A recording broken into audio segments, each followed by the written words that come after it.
Yo, what's good, Flash fans? Today we're going to be explaining why Savitar doesn't exist in the original timeline. The time remnant that needs to kill Iris to survive? Yeah, he doesn't exist in the original timeline. Now you might be saying, Flash CW Talks, what are you yapping about?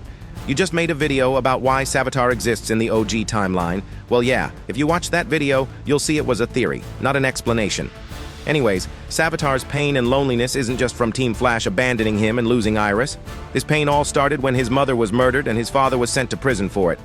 That's truly where Savitar is born, where Barry's pain really began. As time went on, he's betrayed by Harrison Wells, who was really Eobard Thawne. Then he gets his dad back just for Zoom to kill him. And then he finally loses Iris, the love of his life, the woman he wanted a family with. That's the moment that breaks him. Losing Iris completely destroyed Barry, and that's why he became Savitar.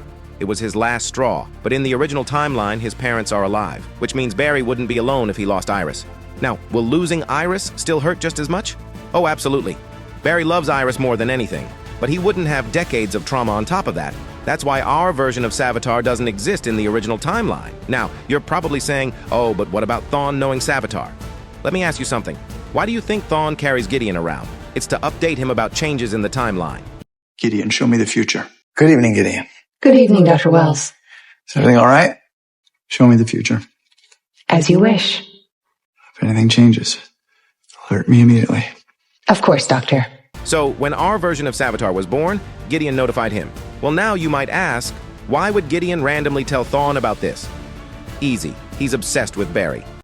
I was obsessed with you. But I admire you. I was inspired by him. I wanted to know him. I wanted to be him.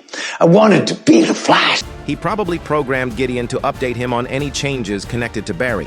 And if you don't believe that, think about how many times Reverse Flash has traveled through time studying Barry. This ability to travel through time revealed the truth. There's a good chance he's come across a timeline where Barry was Savitar, but our version of Savitar existing in the original timeline just makes no sense. First off, Barry gets his powers 7 years later. That's a massive difference in experience and maturity. That's 7 years of different choices, different thoughts, different actions, and completely different conversations, and that's not even counting the other years of his life where he grew up with his parents instead of Joe and Iris. He's just not the same person.